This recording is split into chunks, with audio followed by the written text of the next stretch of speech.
John Rockefeller 1839-cu il iyulun 8-də New Yorkun Rixford şəhərində anadan olub.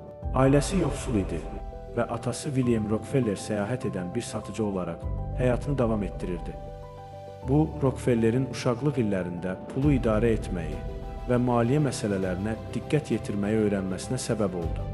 O, daha erkən yaşlarda biznesin vacib tərəfləri barədə anlayış əldə etməyə başlamışdı. John Davison Rockefellerin ailəsi 6 uşaqdan ibarət idi. O, ailənin ən kiçik övladı idi və bu onun həyatında əhəmiyyətli bir rol oynayırdı. Ailənin digər üzvləri də öz həyatlarında fərqli istiqamətlərə doğru irəliləyirdilər. Ancaq John erkən yaşlardan etibarən özünü fərqli bir şəkildə göstərməyə başlamışdı. Onun digər övladlardan fərqli olaraq müstəqil və işgüzar ruhu vardı.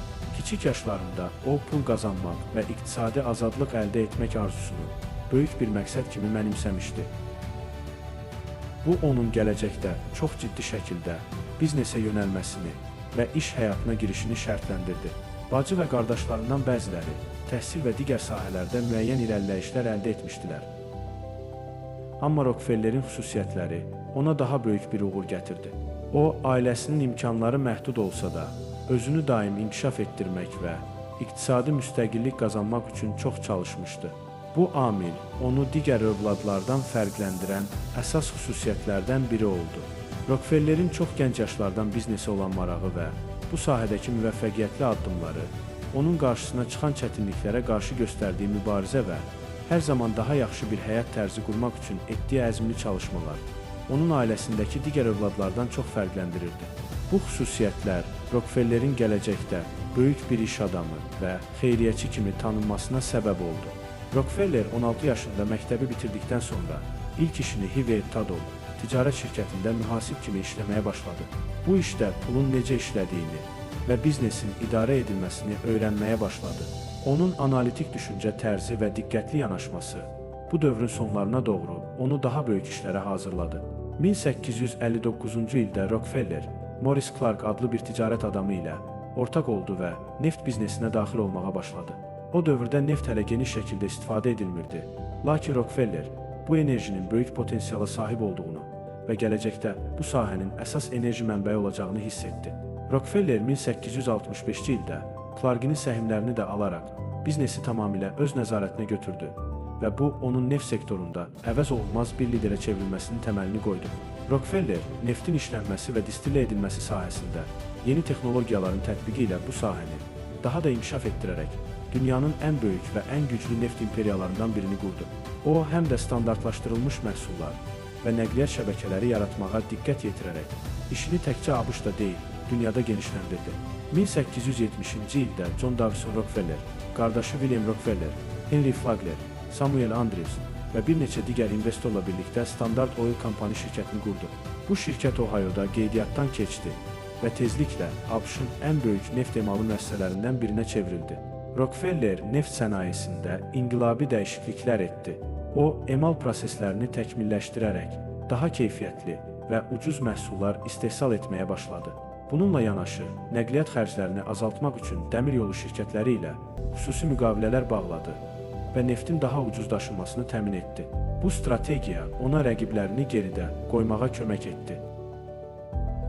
Təkcə öz neft emalı zavodlarını inkişaf etdirməklə kifayətlənmədi.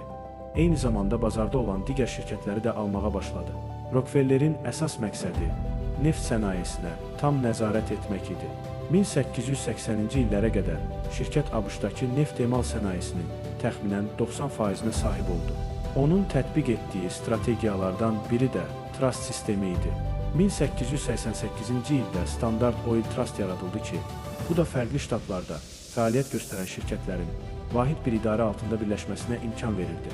Bu sistem sayəsində Rockefeller ölkənin müxtəlif yerlərindəki neft emalı zavodlarını, nəqliyyat xəttləri və satış şəbəkələrini bir mərkəzdən idarə edə bildi. Şirkət qiymətləri istədiyi kimi tənzimləyir, rəqiblərini bazardan çıxarır və neft sənayesində dominant mövqeyini qoruyurdu. Lakin bu fəaliyyətlər hökumət və ictimaiyyət tərəfindən tənqid olunmağa başladı. 1890-cı ildə ABŞ hökuməti Sharman Antitrust qanununu qəbul etdi Bu qanun monopoliyalara qarşı mübarizə aparmaq məqsədi daşıyırdı. Nəhayət, 1911-ci ildə Ali Məhkəmə Standart Oil'i 34 ayrı şirkətə bölməyə qərar verdi. Bu parçalanmadan sonra Exxon, Mobil, Chevron kimi böyük neft şirkətləri ortaya çıxdı. Rockefeller milyonlarla dollar qazanmaqla yanaşı böyük xeyriyyəçi idi. Onun yaratdığı Rockefeller fondu tibb, təhsil və elmi araşdırmaları dəstəklədi. Bu fond Harvard, Yale və Chicago universitetlərinə milyonlarla dollar yardım etdi. O, öz vəsaiti hesabına Rockefeller Universitetini yaratdı. Həmçinin ABŞ-da sarı qızılca, vəba kimi xəstəliklərin araşdırılması və müalicəsi üçün milyonlarla dollar xərclədi.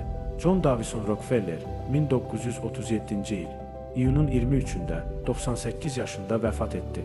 O, təkcə dünya tarixinin ilk milyarderi deyil, həm də biznesin idarə olunması və xeyriyyəçiliyin yeni formasını yaratmış şəxs idi. Bugün Rockefellerin ailə nümayəndələri biznes, siyasət və xeyriyyə sahələrində önəmli rol oynamağa davam edir. Rockefellerin ölümündən sonra şəxsi sərvəti onun ailəsi tərəfindən idarə olunmağa başladı. Ailəsi həm biznes, həm də siyasət sahələrində təsir gücünü qoruyaraq ABŞ-ın ən nüfuzlu ailələrindən biri olaraq qaldı. Bugün də Rockefellerlərin adı biznes və xeyriyyəçilik sahəsində hörmətlə xatırlanır. Onun biznes strategiyası tam başqa tərzdə idi. Onun yanaşmaları bugün də bir çox sahibkar üçün ilham mənbəyidir.